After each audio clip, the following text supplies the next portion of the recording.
Well. Cathie Wood bought another 600,000 shares of Palantir. A lot of you are wondering, like, what the hell is going on here? Why is she buying right now when it's the most despicable stock in the entire market, right? Cathie is like a commuter that's basically figured how to hack life. How everybody commutes from the suburbs to the city. You know, they're stuck for an hour and a half in traffic, then an hour and a half back home. She's basically, well, I'm going to work in the suburbs and I'm going to live in the city. So every time I'm going to work, it's a 15-minute drive. And every time I'm coming back from work, it's another 15-minute drive, basically going against the traffic. The one thing you need to understand about Cathie is she is scratching a lottery ticket.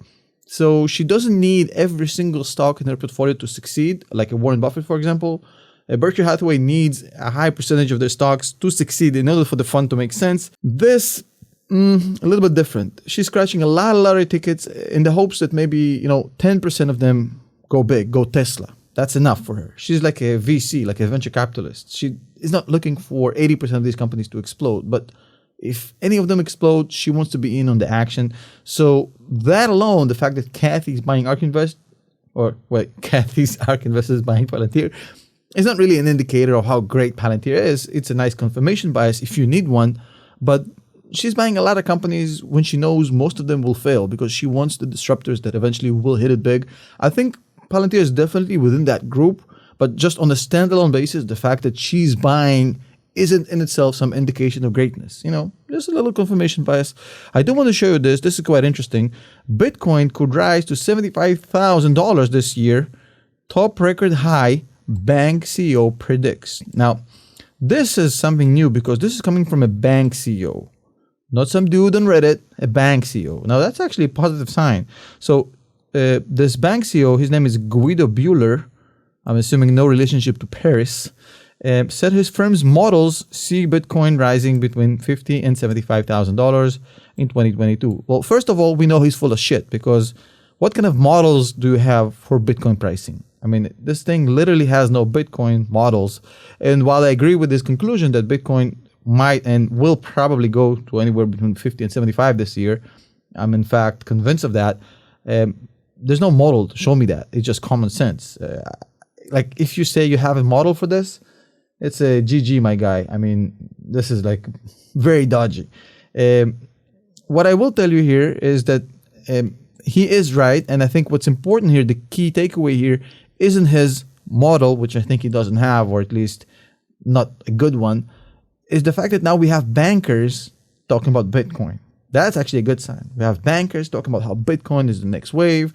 And even though some of them may over-exaggerate the importance of it, it's not going to replace, standard currency.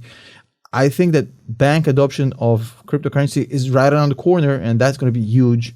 And I think that's the key takeaway here. I do want to show you this. This is quite hysterical. Kim Kardashian and Floyd Mayweather sued by investors over alleged crypto scam. Finally, we have a class action lawsuit against celebrity pump and dumpers who pumped cryptocurrencies like there's no tomorrow. And it is Kim Kardashian and Floyd Mayweather. Now, why would you buy a cryptocurrency based on the Kim Kardashian or Floyd Mayweather recommendation? I don't know. Maybe the onus is on you.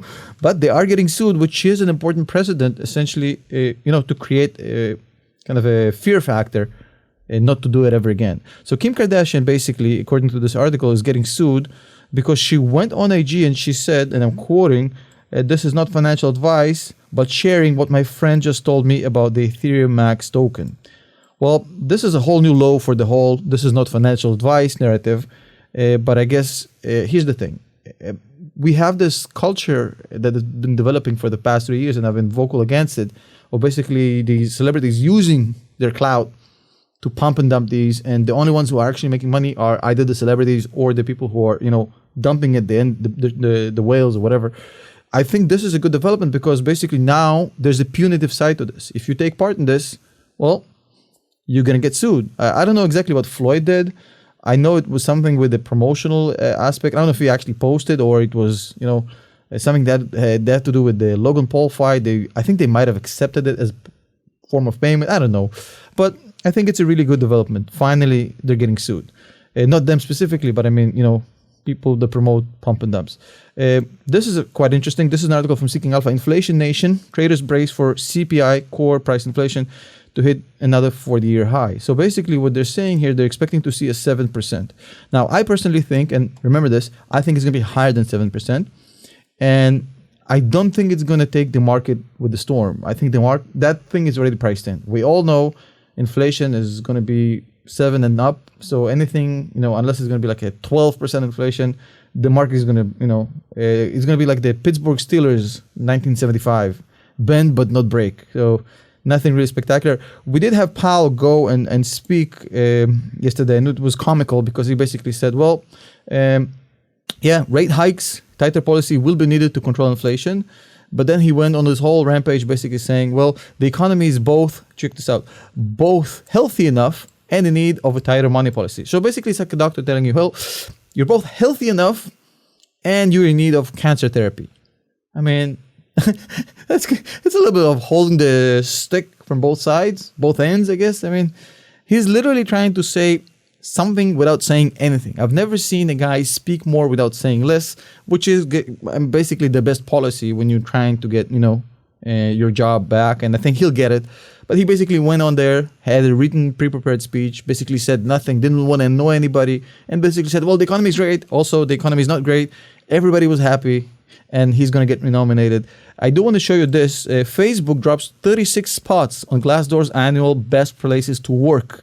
So they dropped from number 11 to number 47. Check this out. This is really important because it just goes to show you the trend. Now, Jason Calacanis actually talked about this, and he talked about how Facebook is now, nobody wants to work there. Now, the importance of this is, I don't know if nobody wants to work there, but if you're having trouble attracting top 1% talent, your company is basically going to the toilet if you're in tech. So not a good sign for Facebook. If they're number 47 on that list, they're going to have a very tough time competing with the guys who are number 1 and so forth. So obviously, NVIDIA, not a lot of surprises, number 1.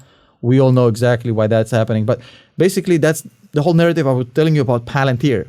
Why Palantir is giving out so much SBC? Because they're a small company trying to compete with the NVIDIAs and the big boys. The only way they can do it if they create an advantage, an edge, and stock-based comp, large amounts can create that. So, not a lot of surprises there.